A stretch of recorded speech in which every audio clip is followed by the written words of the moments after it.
आज मीठे बाबा हमें पहली शिक्षा दे रहे हैं कि तुम्हें आकर्षण मुक्त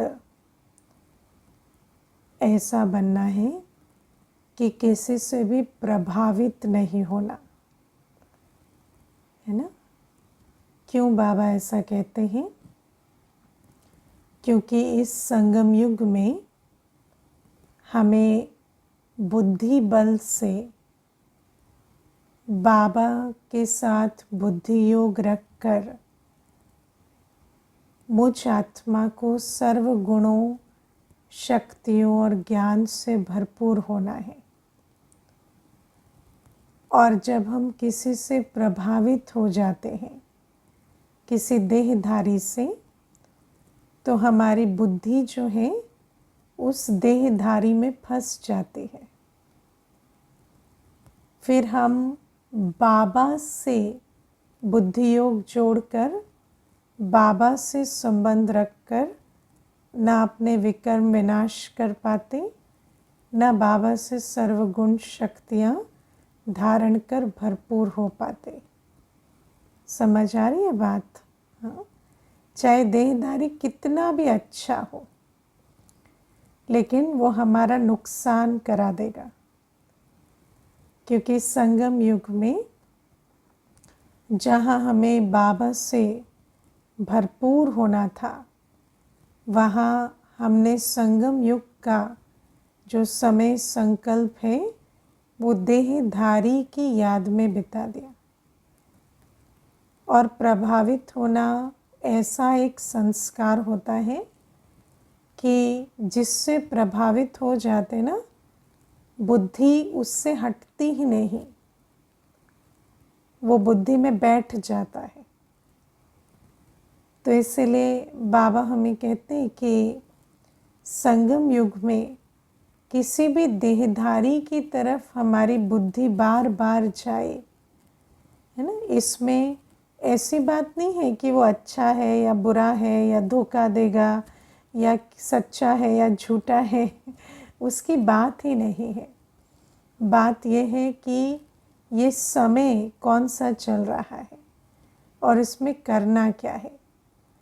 तो जैसे आप देखो, जब हम स्कूल में होते हैं, स्टूडेंट होते हैं, तो उस समय पर बहुत अच्छा कोई संबंध मिला, फ्रेंड मिला, लेकिन उस फ्रेंड में लिपायमान होकर हमने पढ़ाई नहीं की, है ना, फेल हो गए। तो बाद में वो फ्रेंड को हम क्या कहेंगे? अच्छा फ्रेंड कहेंगे या दुश्मन कहेंगे?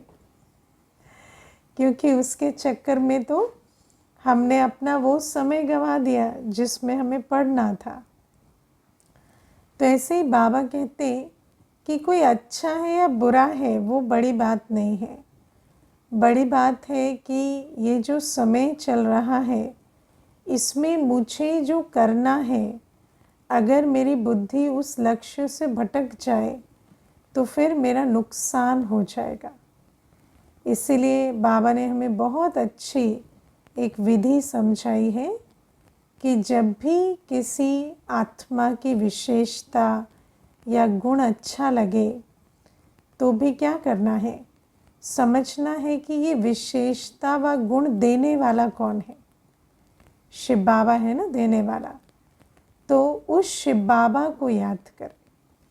इसलिए नहीं कि कोई उसमें विशेषता नहीं है या गुण नहीं है या उस पर क्वेश्चन मार्क है या वो अच्छे हैं बुरे हैं, लेकिन क्योंकि हमें अपना बुद्धि योग बाबा से रखना है। और दूसरी बात है, कई बार कई ऐसा भी कहते हैं कि किसी में कोई विशेषता है, कोई गुण है, तो फिर हम उन्हें देखकर सीखें, है ना, या उनको देखकर उस गुण को या विशेषता को कॉपी करें या धारण करें। लेकिन एक बात आप समझना, जब आप किसी से इम्प्रेस हो जाते हैं ना, प्रभावित हो जाते हैं, तो आप उससे सीख नहीं सकते। क्योंकि प्रभावित का मतलब ही है आपके पास वो है जो मेरे पास नहीं है, और कहीं ना कहीं आपके स्वमान में कमी है। प्रभावित होना एक कमज़ोर संस्कार है। तो प्रभावित जो होते हैं उनके अंदर ये अंदर सूक्ष्म में ये बात है कि वो जो है वो हम नहीं बन सकते, है ना, इसीलिए हम प्रभावित होते हैं। तो अगर हम ये समझते हैं कि जो भी इनके पास गुण है, विशेषता है, वो दाता की देन है, और मैं शिव बाबा से बुद्धि योग रखूं और मैं पुरुषार्थ करूं, तो बाबा तो सर्व गुणों विशेषताओं का सागर है, तो मुझ में वो गुण या विशेषता क्यों नहीं आ सकते। लेकिन वो प्रभावित होने से नहीं आते, वो बाबा से बुद्धि योग जोड़ने से आते हैं। हाँ, कहीं से आपको कोई इंस्पिरेशन ज़रूर मिल सकती है। कई बार आप किसी को देखते हैं तो आपको पता चलता है अच्छा ये गुण की धारणा या ये विशेषता तो बहुत अच्छी है, लेकिन आपको वो व्यक्ति नहीं, वो विशेषता अच्छी लगे, और फिर आपको समझ आए कि मुझे बाबा की याद से ये विशेषता अपने अंदर धारण करनी है। क्योंकि कोई देहधारी आपको विशेषता को धारण करने के लिए इंस्पायर तो कर सकता है, पर वो आपको शक्ति नहीं दे सकता, ना ही वो आपको गुण और विशेषता दे सकता है। अगर ऐसा होता तो आज इस दुनिया में इतने लोग हैं जो धनवान, रूपवान, चरित्रवान से प्रभावित होते हैं, तो वो सारे ही धनवान, रूपवान, चरित्रवान बन जाते ना लेकिन प्रभावित होने से कभी कुछ धारण नहीं होता, धारण होता है दाता से बुद्धि योग रखने से। तो जब हम समझते हैं मैंने किसी को स्वरूप देखा, किसी गुण का, विशेषता का, पहले शायद मेरी बुद्धि में ना आई हो कि ये गुण या ये विशेषता तो बड़ी अच्छी है या दुर्लभ है, लेकिन मैंने किसी को उसका स्वरूप देखा, मुझे इंस्पिरेशन मिली, लेकिन उसके बाद मुझे ये समझना है कि गुण या विशेषता धारण कराने वाला शिव बाबा है। कोई व्यक्ति से मुझे वो नहीं मिलेगी। हाँ, मुझे व्यक्ति को देखकर उस धारणा स्वरूप का एग्जाम्पल मिला, है ना। जैसे अगर मैंने किसी को मीठा बोलते देखा, मैंने देखा कि कोई बहुत मीठा बोलता है, बहुत मधुरता है, तो मुझे बहुत अच्छा लगा, मुझे लगा हाँ ये गुण होना चाहिए, लेकिन मुझे उसको देखने से मधुरता नहीं आएगी मुझे बाबा को देखकर, बाबा की श्रीमत पर चलने से मधुरता का गुण धारण होगा, क्योंकि शिव बाबा गुणों शक्तियों का सागर है। कोई मनुष्य गुण शक्ति स्वरूप हो सकता है, पर वो गुण शक्ति सागर नहीं हो सकता। मैंने किसी को देखा, कोई बहुत अच्छी है ना, बहुत हार्ड वर्क कर पाते हैं, बहुत सेवा कर पाते हैं, मैंने उनको देखकर मुझे ऐसा लगा कि कल से मैं भी करूँगा या आज से ही करूँगा, लेकिन वो सोचने से मैं नहीं कर पाऊँगा जब तक मेरा बुद्धि योग शिव बाबा से है नहीं, और जब तक मैं बाबा की याद और श्रीमत के आधार से अपने अंदर बल नहीं भरती, तो मैं कर वो नहीं पाऊँगी जिसका मैंने लक्ष्य रखा। तो ये दो बातें मुझे इसमें ध्यान रखनी। फिर दूसरी बात इसमें ये भी आती है कि आजकल मनुष्य किसी और की विशेषता या गुण से प्रभावित जब होता है तो उसका जो प्रत्यक्ष स्वरूप होता है वो है ईर्ष्या, है ना। तो कई बार हम प्रभावित तो हुए, लेकिन क्योंकि विकार इतने हैं तो पता भी नहीं चलता कि हम ईर्ष्या के वश, है ना। आपको पता है ईर्ष्या की निशानी क्या होती है, कि व्यक्ति सामने वाले को नीचा दिखाता है, लेकिन उसकी उस चीज़ को जिससे वो प्रभावित है ना, उसको सीक्रेटली कॉपी करने की कोशिश करता है ना। कोई व्यक्ति आपकी तरह चलने, बोलने, पहनने, बैठने, उठने की कोशिश कर रहा है, लेकिन वो जब आपसे मिलता है या किसी से आपके बारे में बात करता है तो वो आपके बारे में नकारात्मक बात करता है। तो ये भी क्या होता कि प्रभावित होकर इस पॉजिटिव स्टेट में नहीं रहते। आजकल वो जो नुकसान होता है, रूहानी नुकसान, वो तो अलग, लेकिन आजकल तो किसी की विशेषता देखते, गुण देखते हैं और उस विशेषता व गुण से प्रभावित होते हैं, तो उसका इमीडिएट स्वरूप जो है वो ईर्ष्या का बन जाता है। तो इस बात से भी हमें बहुत सावधानी रखनी है, क्योंकि ईर्ष्या करने के बजाय हमें ये समझना है कि जो विशेषता, जो गुण शिव बाबा ने इनको दिया, वो मैं भी बाबा की श्रीमत पर चलूँ और याद में रहूँ तो मेरे अंदर भी आ सकता है। तो उसमें मुझे किसी को देखकर ईर्ष्या करने की आवश्यकता नहीं है। फिर इसमें एक जो बात आज मेरे मन में आ रही थी वो ये कि आज व्यक्ति दूसरे से कम प्रभावित होता है, सबसे ज़्यादा किससे प्रभावित होता है? खुद से। हम कौन से ज़माने में रह रहे हैं? सेल्फी का ज़माना है ना। मनुष्य दूसरे की तस्वीर देखने के बजाय अपनी ही तस्वीर खींच खींच कर, फिल्टर लगा लगा के और उसको देखकर खुश होता रहता है ना। मैंने एक बार एक भाई को देखा, वो मोटिवेशनल स्पीकिंग करते हैं, तो वो अपना वीडियो सुनकर और मुझे कहते हैं आप बिलीव कर सकते हैं ये मैं हूँ। तो मुझे उनको तो मैंने कुछ नहीं कहा, क्योंकि वो तो समझ रहे हैं कि वो खुश हो रहे हैं।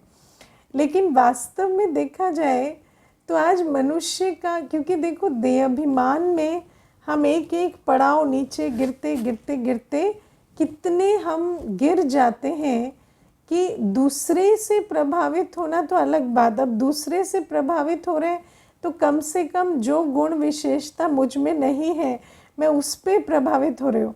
लेकिन आज तो जो आपके पास है उसी पर ही फिदा होते रहते है ना। अपने लेख, अपनी डांस, अपना रूप, अपना रंग, अपना धन, अपना सब कुछ है ना, अपनी विशेषता, गुण, ऐसे प्रभावित होते रहते हैं। तो आज हम बहुत तमो प्रधानता की चरम सीमा पर हैं। तो बाबा हमें कहते हैं कि और आप सोचो कि अगर एक आत्मा अपने आप से प्रभावित हो जाए तो फिर उस आत्मा को तो बाबा की टचिंग कैसे मिलेगी। और उसको, वो तो इतना मैंपन है, वो तो हाईएस्ट बॉडी कॉन्शियसनेस है ना। और फिर वो आत्मा जो बन सकती है, जो कर सकती है, वो कैसे करेगी, है ना। क्योंकि बाबा की टचिंग मिले तो आप वो बन सके। आज आप सोचो अगर मैं आत्मा अपने सबसे तमो प्रधान वर्जन में, है ना, आज आत्मा का क्या हाल है 84वें जन्म में सबसे तमो प्रधान। तो अगर मैं तमो प्रधान में ये रियलाइज़ करने के बजाय कि मेरा तो बुरा हाल है, मैं अगर तमोगुणी तत्वों से बने शरीर पर या कोई विशेषता पर या कोई गुण पर, एक गुण पर ऐसा प्रभावित हो जाती हूँ कि मुझे ये महसूसता ही नहीं है कि मुझे तो बाबा की याद से नर से नारायण बनना है। तो जो आत्मा अपने आप को अपने आप से इम्प्रेस हो जाती है, वो तो आगे की जो यात्रा है वो कैसे करेगी। और बाबा की भी उसको कोई सकाश या उसको बाबा के योग का बल कैसे भरेगा। तो इसलिए ये भी बाबा हमें बहुत अच्छी एक बात सुनाते हैं कि अगर अपने अंदर भी कोई गुण या विशेषता है तो हमें ये समझना है कि ये परमात्म देन है ना। जैसे दूसरे का गुण या विशेषता परमात्म देन है, ऐसे मेरे अंदर भी जो गुण या विशेषता है वो परमात्म देन है। और ये तो बहुत छोटी चीज़ है। बाबा तो मुझे सर्वगुण संपन्न, सर्व विशेषताओं में संपूर्ण बनाने आए हैं ना।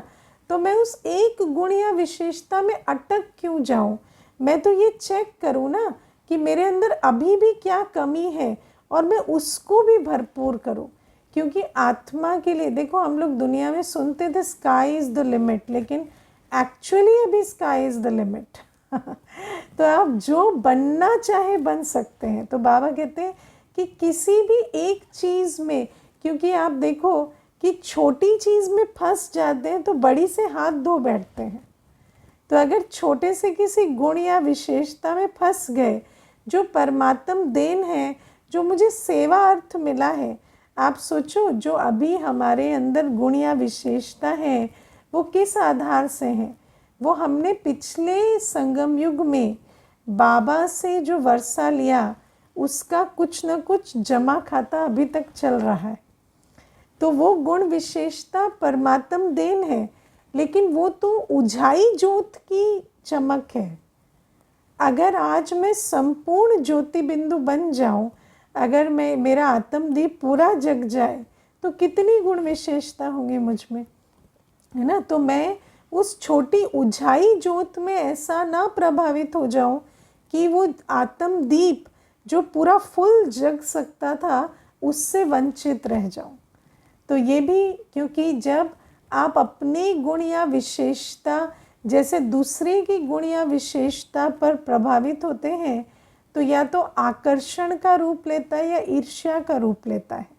लेकिन जब आप अपने गुण या विशेषता पर प्रभावित होते हैं तो अहंकार का रूप ले लेता है। और जहाँ अहंकार होता है वहाँ बाबा से बुद्धि योग टूट जाता है, और फिर आत्मा को बाबा जो बना सकता था वो बन ही नहीं पाते, है ना। कई ऐसे होते हैं, बहुत शुरुआत तो बहुत अच्छी होती है क्योंकि गुण है, विशेषता है, लेकिन उस गुण विशेषता को परमात्म देन नहीं समझते, उसमें मैंपन ले आते हैं, और फिर अहंकार बुद्धि पर ऐसा पर्दा डाल देता है कि अपनी कमी कमजोरियां देखे, निकाले और अपना संपूर्ण स्वरूप को प्राप्त करे, वो पुरुषार्थ तो पीछे रह जाता है। और इसी कारण संगम युग में झोली भर सकती थी, लेकिन बहुत थोड़े में ही जैसे अंत तक चलते हैं। तो बाबा ये बात हमें समझाते हैं कि ये प्रभावित होने का जो संस्कार है, इस पर हमें विजय पानी है, क्योंकि इस समय बनने का समय है, प्रभावित होकर अटकने का समय नहीं है, न दूसरे में न स्वयं में, है ना। मैंने एक बार एक कन्या को देखा, वो एक दिन में अपने 500 फोटो खींचती होगी, मैं समझती हूँ, है ना। सारे दिन वो अपना ही चेहरा देखती रहती, अपने ही फ़ोटो खींचती रहती, ऐसा पोज वैसा पोज, है ना। तो मैंने उसको कहा, आप अपने को आत्मा देख सकोगे कभी? क्योंकि जो अपनी शरीर को इतना फ़ोटो खींच खींच के देखे, तो फिर उस देह को भूलकर आत्मा समझना और बाबा से कुछ प्राप्त करना, वो तो इम्पॉसिबल हो गया ना। तो आप सोचो, आज हम जिस समय में रह रहे हैं, हमें कहाँ कहाँ तक सोचना पड़ता है कि देह अभिमान कहाँ तक है, क्योंकि ऊपर ऊपर से तो लगता है अच्छा ठीक है, दूसरे पर प्रभावित नहीं हो, ये नहीं हो, लेकिन ऐसा नहीं। आज तो मनुष्य अपनी देह पर मर मिटा है, और सचमुच जो शब्द है ना, मर मिटना, तो मिट गया, ख़त्म हो गया, उसकी और कोई प्रगति उन्नति नहीं हो सकती, उसको और कुछ नज़र नहीं आता। उसको लगता है बस ये शरीर जो है यही मेरी संपत्ति है, और इसी के साथ ही हम अंतमते सोगति को पालेंगे। तो या अपने भी किसी गुण पर, विशेषता पर फिदा हो गए, तो कहाँ उसको भूल कर, क्योंकि जब हम अपने को आत्मा समझते हैं तो इस पुरानी दुनिया में जो भी हमने पुरानी जो मूल गुण के अलावा जो भी गुण विशेषताएं भी धारण की, उसको भी हमें लेट गो करना पड़ता है। तब हम जाकर अपने शांत स्वरूप, स्नेह स्वरूप, शक्ति स्वरूप में स्थित हो सकते हैं। तो अपने मूल स्वरूप में स्थित होने के लिए तो आपको जो भी कुछ आप देह और देह की दुनिया के आधार से जो भी कुछ धारण किए हुए बुद्धि में, उस सबको छोड़ना पड़ता है। तो जिस आत्मा का अपने शरीर, अपने गुण और विशेषताओं में इतना लगाव है, वो आत्मा उसको छोड़कर आत्मिक स्मृति में बैठ भी पाएगी। और अगर आत्मिक स्मृति में ही नहीं बैठ पाते तो बाबा की याद तो बहुत बड़ी चीज़ है ना। तो इसीलिए बाबा कहते हैं चाहे वो अपना गुण हो, चाहे दूसरे का हो, चाहे कोई विशेषता हो, उसको परमात्म देन समझना और ये समझना कि परमात्म देन जो है वो उसमें मैं आकर्षित नहीं हो सकता क्योंकि वो तो गिफ्ट है। तो ये पहली बात। फिर प्यारे बाबा आज हमें कहते हैं कि हम जड़ मूर्तियों की पूजा करते है ना। हम जिसकी भी आज तक पूजा करते हैं वो क्या है, जड़ मूर्ति पर हम फूल चढ़ा रहे हैं, फल चढ़ा रहे हैं, दूध चढ़ा रहे हैं, है ना, सब कुछ चढ़ा रहे हैं। तो बाबा हमें कहते हैं तुमने तो जड़ के साथ संबंध बनाया, लेकिन तुम्हें ये पता ही नहीं कि जो जड़ है उसका चैतन्य कहाँ है। जैसे आप देखो कितनी इंटरेस्टिंग बात है, अगर आप किसी के घर में जाते हैं और उसके घर में एक फ़ोटो लगा हुआ है किसी ऐसे व्यक्ति का जिसको आप जानते नहीं, तो उस फोटो को देखकर आप क्या पूछेंगे सबसे पहले, ये कौन है, ये कहाँ है ना, ये आपके क्या लगते हैं। लेकिन आप सोचो कि पूरे भक्ति मार्ग में हम फोटो को पूछते आए, कभी नहीं पूछा ये जिसकी फ़ोटो है वो कहाँ है जिसकी तस्वीर है वो कहाँ है ना। आपको कोई कहे कि फ़ोटो के साथ रहो, फ़ोटो के साथ संबंध निभाओ, तो आप रहेंगे? आप कहेंगे नहीं, फ़ोटो में जिसको दिखाया वो व्यक्ति लाओ। लेकिन पूरे भक्ति मार्ग में हम किसके साथ संबंध रस्म रिवाज निभा रहे हैं? तस्वीर के साथ। और कभी ये संकल्प भी नहीं आता कि ये जिसकी तस्वीर है वो कहाँ है। तो बाबा हमें कहते हैं कि अब मैं आता हूँ तो तुम्हें ये बातें ख्याल करना सिखाता हूँ, है ना। और हम देखो फ़ोटो के साथ कितने खुश हैं। हम किसी देहधारी की फ़ोटो रखकर उसके साथ संबंध में नहीं रह सकते, लेकिन परमात्मा के लिए, देवताओं के लिए हम कहेंगे फ़ोटो इज़ इनफ। तो बाबा हमें कहते हैं जब तक मैं नहीं आता तो बुद्धि का ताला ऐसा बंद रहता है कि ये बातें कभी संकल्प में भी नहीं आती, ख्याल भी नहीं आता। तो बाबा आज हमें कहते हैं कि मैं तुम्हें ज्ञान देता हूँ कि जिसकी तुम शिवलिंग के रूप में तस्वीर बनाकर जिसकी पूजा करते थे, जिस पर जल दूध आदि चढ़ाते थे, वो चैतन्य कहाँ है? वो चैतन्य शिव बाबा ज्योति बिंदु निराकार वो परम धाम में रहते हैं। और बाबा कहते हैं कि अब मैं तुम्हें कहता हूँ कि तुम मुझसे संबंध निभाओ और मेरे साथ चलो संबंध में। तो देहधारी के साथ जब हम एक आत्मा के साथ संबंध निभाते हैं तो वो संबंध में भी सबसे बड़ा जो एस्पेक्ट होता है वो क्या होता है? हमारे संकल्प और याद, है ना। आप देखना, आप जिसे प्यार से याद करते हैं उनके साथ आप कितने भी सालों में मिले आपका संबंध इंटैक्ट रहता है ना। क्योंकि आत्मा का आत्मा से भी संबंध जो होता है वो बुद्धि योग बल से ही होता है। बाकी वो बात अलग है कि जब आप दुखी हैं, पतित हैं, तो जिसको याद करते हैं उसको भी कौन सी शक्ति देते हैं? दुखी और पतित होने की। इसीलिए आज व्यक्ति एक दूसरे को याद करके रोता है, खुश नहीं होता, है ना। याद करते हैं तो कहते हैं आई मिस यू, ऐसे नहीं कहते I feel very happy remembering you, क्योंकि आप हैप्पी है ही नहीं तो आपको याद करके कोई हैप्पी कैसे होगा तो वो अलग बात है। लेकिन संबंध जो है वो याद से ही मुख्य बनता है। तो बाबा हमें ये बात समझाते हैं कि मैं एक चैतन्य ज्योति बिंदु सितारा हूँ, मैं परमधाम निवासी हूँ, और जब तुम मुझे याद करते हो, मैं जो हूँ जैसा हूँ वैसा जानकर, तो तुम्हें क्या मिलेगा? तुम्हें जो मेरे पास है वो मिलेगा। अब जैसे हम दुखी हैं तो कोई हमें याद करके दुखी होता है, ऐसे बाबा सुख का सागर है, शांति का सागर है, प्यार का सागर है, तो बाबा को याद करके हमें सुख, शांति, प्यार का अनुभव होता है।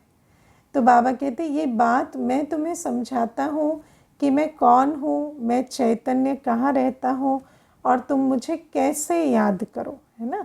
और बाबा हमें ये भी कहते हैं कि जिन देवी देवताओं की मूर्तियाँ तुम पूजते थे या जिनके मंदिरों में जाते थे, अब तुम्हें पता है कि वो सतयुग में तुम ही थे। तो अब तुम्हारा लक्ष्य बदल गया। अब तुम्हें समझ में आ गया है कि 84 जन्म लेते लेते वही देवता आज तुम बन गए हो। तो अब तुम्हारे को उनको पूजने की या उनको याद करने के लिए उनके जैसा बनने की प्रेरणा होती है। और उसमें भी बाबा हमें समझाते हैं कि नारायण को सिमरने से नारायण नहीं बनेंगे, बाबा को याद करने से नारायण पद पाएंगे, क्योंकि बाबा रचयिता है। तो ये बातें भी बाबा समझाते हैं। फिर बाबा आज हमें कहते हैं कि ज्ञान तो सेकंड का है, लेकिन फिर भी मैं तुम्हें रोज़ क्यों पढ़ाता हूँ, है ना। मैं आपको इसमें एक बात बताती हूँ। एक बार एक माता थी, ज्ञान में आई, तो हफ्ते 10 दिन उसको कोर्स कंप्लीट करने के बाद हफ्ते 10 दिन हुए होंगे। तो मुझे कहती कि मुझे तो समझ में ही नहीं आता है कि ये ज्ञान तो इतना इजी है, क्या है आत्मा, परमात्मा, सृष्टि चक्र और बाबा को याद करना है, पवित्र रहना है, सेवा करनी, इसमें इतनी रोज़ रोज़ रोज़ पढ़ाई की क्या ज़रूरत है ना। कहती मेरी समझ में तो 15 दिन में आ गया, इतनी दादियाँ सालों साल से याद कर रही हैं, पता नहीं क्यों मुझे तो समझ नहीं आता इतनी ज़रूरत क्या है। तो इस प्रकार से वो जैसे ना तंज एक कसने लगी। तो मैंने उसको कहा कोई बात नहीं, आपको समझ में आ गया ना, आप चलो। तो महीना भर हुआ और गायब, और ज्ञान योग से उसका कोई नाता नहीं, है ना। फिर कई दिनों के बाद मुझे मिली, तो मैंने उसको पूछा और योग चल रहा है, पवित्रता धारण हो रही है। तो कहती नहीं अभी तो कुछ भी नहीं है। तो मैंने कहा अभी आपको समझ में आया क्यों रोज़ क्यों रोज़ रोज़ रोज़ करना पड़ता है। तो आप देखो कि बाबा कहते ज्ञान तो सेकंड का है। ज्ञान में क्या है, छोटी सी, है ना, लोग तो कितनी बड़ी बड़ी पढ़ाइयाँ पढ़ लेते हैं, ये तो 2 अक्षर का ज्ञान है, मैं आत्मा, मेरा बाबा, और बाबा मुझे सतयुग का मालिक बना रहे। लेकिन बाबा कहते हैं कि इस ज्ञान को जैसे ही आप धारण करने लगेंगे ना, तो जो 63 जन्मों के संस्कार हैं और 63 जन्मों की जो बुद्धि में रावण मत भरी पड़ी है ना, भक्ति की मत भरी पड़ी है, वो सारी बातें आपके अंदर आएंगी। और जैसे ही वो बात याद आती है ना, आपका ज्ञान योग खिसक जाता है ना। अभी अभी आपको पूरी क्लैरिटी है, मैं आत्मा हूँ, मैं बाबा को याद कर रही हूँ, और जैसे ही कोई पुराना संस्कार, कोई पुरानी मत बुद्धि में खिटखिट की, तो ये बात भूल जाती है ना। मुझे एक भाई थे, तो क्या होता कि क्लास में आएंगे, फिर पूछेंगे अच्छा बाबा तो शिव बाबा है, फिर श्री कृष्ण भगवान नहीं है। तो हम कहेंगे नहीं, श्री कृष्ण तो सतयुग के प्रिंस हैं। अच्छा पर उन्होंने तो द्वापर में गीता सुनाई। नहीं नहीं, द्वापर में नहीं सुनाई, सतयुग के प्रिंस है, गीता लिखी गई। उस दिन सारा समझ आ जाएगा, ठीक है। उसके बाद क्या, 2 दिन छुट्टी हो गई, 2 दिन मुरली नहीं आए, मुरली क्लास में गायब। फिर तीसरे दिन फिर श्री कृष्ण द्वापर पहुंच गए, और फिर सेम प्रश्न। और ये कितने दिन चला होगा, आप विचार करो। तो क्या होता है कि सब कुछ समझ में आता है, लेकिन जैसे ही वो जो भक्ति में जो बैठा है ना, वो फिर से इमर्ज हुआ, या पुराना संस्कार इमर्ज हुआ, है ना, तो वो संस्कार पे बार बार प्रश्न आएगा। बार बार वो प्रश्न क्यों आता है, कई बार हम जब क्लास कराते हैं तो हमें लगता है कि ये प्रश्न इनका इतनी बार आ चुका है, इतनी बार उत्तर दे चुके हैं, फिर भी उत्तर बुद्धि में बैठता क्यों नहीं है? क्योंकि वो प्रश्न कहाँ से आ रहा है?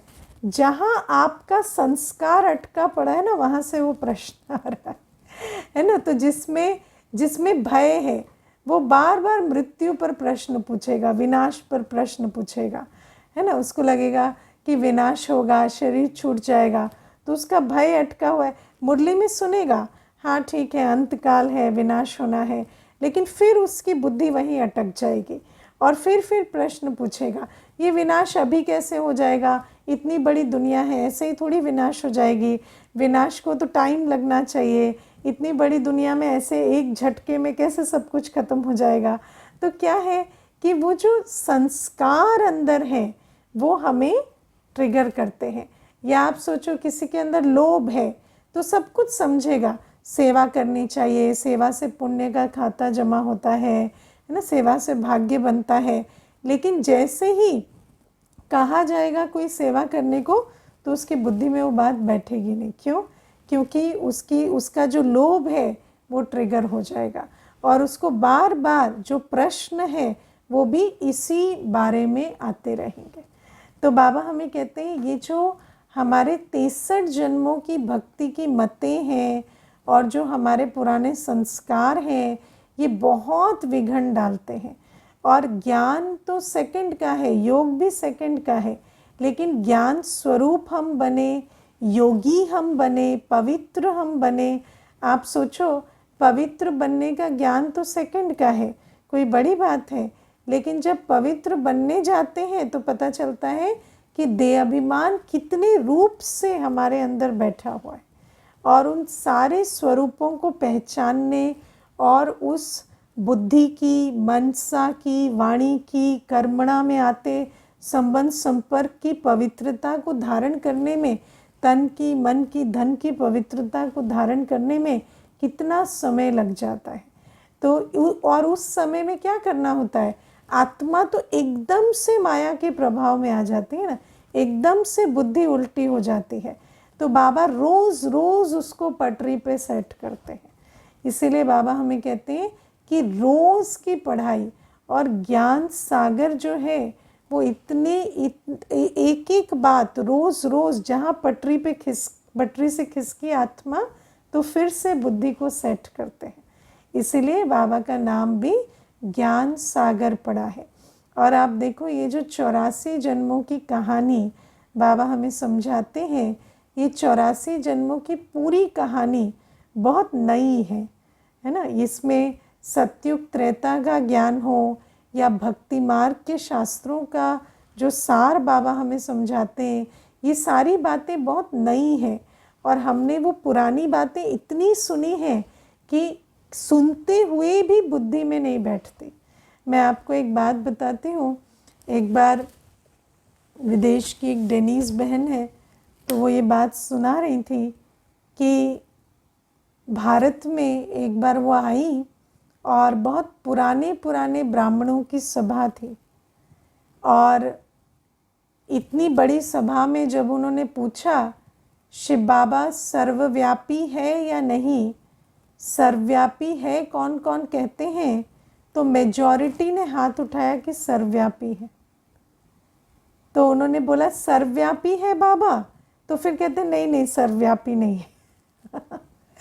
तो क्यों? क्योंकि इतना बुद्धि में जो पुराना कचरा बैठा है वो ऐसे जाता नहीं है।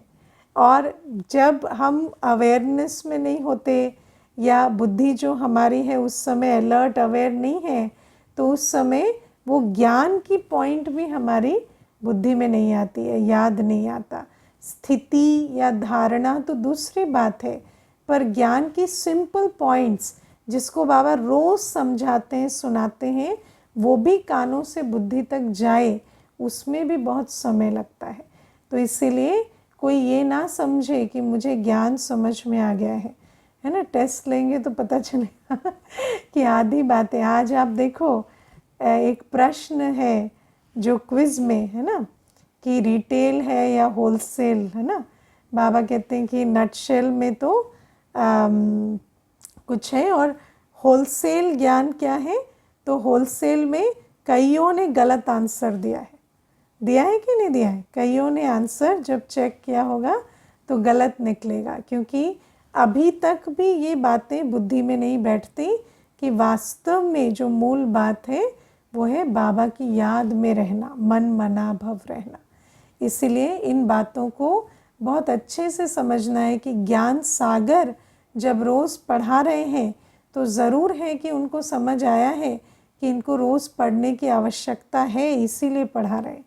तो हमें भी रोज़ की पढ़ाई पर हर शब्द पर उतना ही जैसे बुद्धि योग रख कर और अच्छे से हर बात को धारण करना है, क्योंकि कई बार हम सोचते हैं ये बात तो हमने सुनी है और मिस करते जाते हैं, लेकिन वही बात हमारी आज तक बुद्धि में नहीं बैठी। ठीक है, ओम शांति।